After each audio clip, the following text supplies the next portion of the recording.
ગુજરાતના વન વિભાગે રાજ્યમાં અસ્તિત્વની લડાઈ લડી રહેલા ગોરાળ પક્ષીઓની સંખ્યા વધારવા માટે કમર કસી છે। ગાંધીનગરમાં મુખ્ય અગ્ર વન સંરક્ષણ ડોક્ટર જયપાલસિંહે જણાવ્યું કે રાજ્યમાં લાંબા સમયથી નવા બચ્ચાનો જન્મ ન થવો એ ચિંતાનો વિષય છે। તેને ઉકેલવા ભારત સરકાર અને વાઇલ્ડ લાઇફ ઇન્સ્ટિટ્યૂટ ઓફ ઇન્ડિયાની મદદથી પ્રજનનના પ્રયાસો થઈ રહ્યા છે।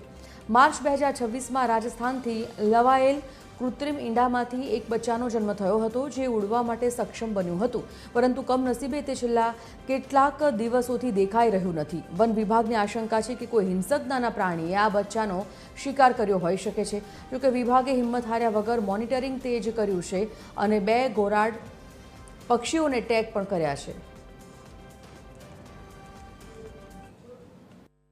गुजरात राज्य में जेम के अपने जाणीए छे गुजरात में जे घोराड जेने ग्रेट इंडियन बस्टर्ड कहीए छे एनी संख्या खूब ज ओછી रही गयेली छे अने घणा वर्षोथी नवा बच्चानो जन्म थयेल नथी। तो भारत सरकारना संकलनमा अने वाइल्ड लाइफ इंस्टिट्यूट ऑफ इंडियाना संकलनमा एना प्रजनन माटेना प्रयास अमे करी रह्या छे अने प्रयासना भागरूपे राजस्थानमांथी अंडा लावीने एने पछी एने स्वेप करी अने नवा बच्चानो जन्म थयेल अने ए ज नवुं बच्चुं जे हतुं ए उड़ान एटले फ्लाइट सुधीनी परिस्थितिमां आवी गया हता अने अत्यारे अमुक दिवसोथी ए अत्यारे देखाई नहीं रहेल। ते बाबतमां अमारी मोनिटरिंग एना माटे चालू छे।